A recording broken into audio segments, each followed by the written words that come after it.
আজ আমরা শিখব বৃত্তের বহিস্থ কোনো বিন্দু থেকে উক্ত বৃত্তে স্পর্শক আঁকতে হবে, অর্থাৎ বৃত্তের একটা বহিস্থ বিন্দু আছে এবং ওই বিন্দু থেকে একটা বৃত্তে স্পর্শক আঁকতে হবে।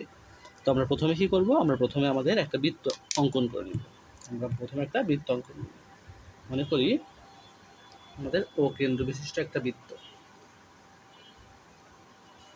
ও কেন্দ্র বিশিষ্ট একটা বৃত্ত এবং পি তার বহিস্থ কোনো বিন্দু, বাইরে একটা বিন্দু নেব পি, মনে করি পি তার বহিস্থ কোনো বিন্দু।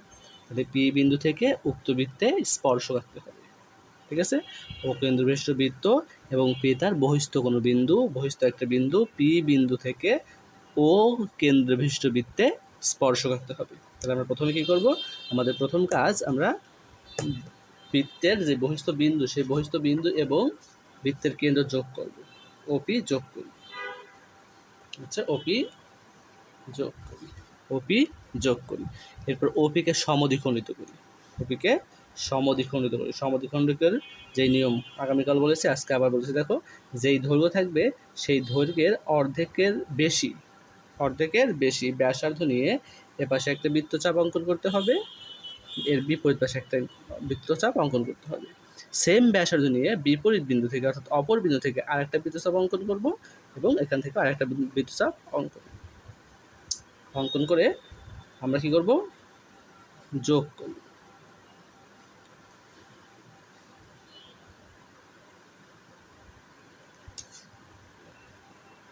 এরপর আমরা মধ্যবিন্দু নির্ণয় করব, যোগ করব এবং যোগ করার পর এর মধ্যবিন্দু কী করব, নির্ণয় করব। তোমরা চাইলে এটা যোগ করতে পারো, আবার না চাইলে যোগ করার দরকার নেই, জাস্ট আমাদের এই রেখার মধ্যবিন্দু নির্ণয় করি, মধ্যবিন্দু এম নির্ণয় করি। এরপর এমকে কেন্দ্র করে পিএম বা ও এম সমান ব্যাসার্ধ নিয়ে, পিএম বা ও এম সমান ব্যাসার্ধ নিয়ে একটা বৃত্ত অঙ্কন করি, তাহলে ও এম বা পিএম সমান ব্যাসার্ধ নিয়ে একটা বৃত্ত অঙ্কন করি। বৃত্তটি পূর্বের বৃত্তকে, উক্ত বৃত্তটি পূর্বের বৃত্তকে এ ও বি বিন্দুতে ছেদ করেছে, এরপর ও কমা বি কমা পি এবং এ কমা পি যোগ করি,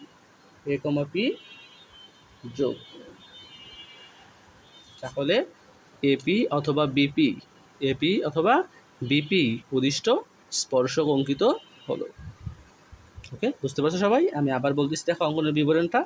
প্রথমে ও কেন্দ্র বিশিষ্ট একটা বৃত্ত অঙ্কন করি এবং পি তার বহিস্থ একটা বিন্দু, বৃত্তের কেন্দ্র এবং পি বিন্দু যোগ করি, ওপিকে সমদ্বিখণ্ড করি, ওপি এর সমদ্বিখণ্ড বিন্দু এম অঙ্কন করি, এমকে কেন্দ্র করে পিএম অথবা ওপি সমান ব্যাসার্ধ নিয়ে একটা বৃত্ত অঙ্কন করি।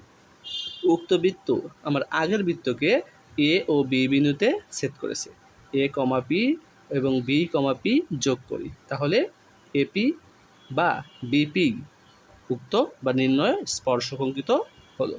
Thank you.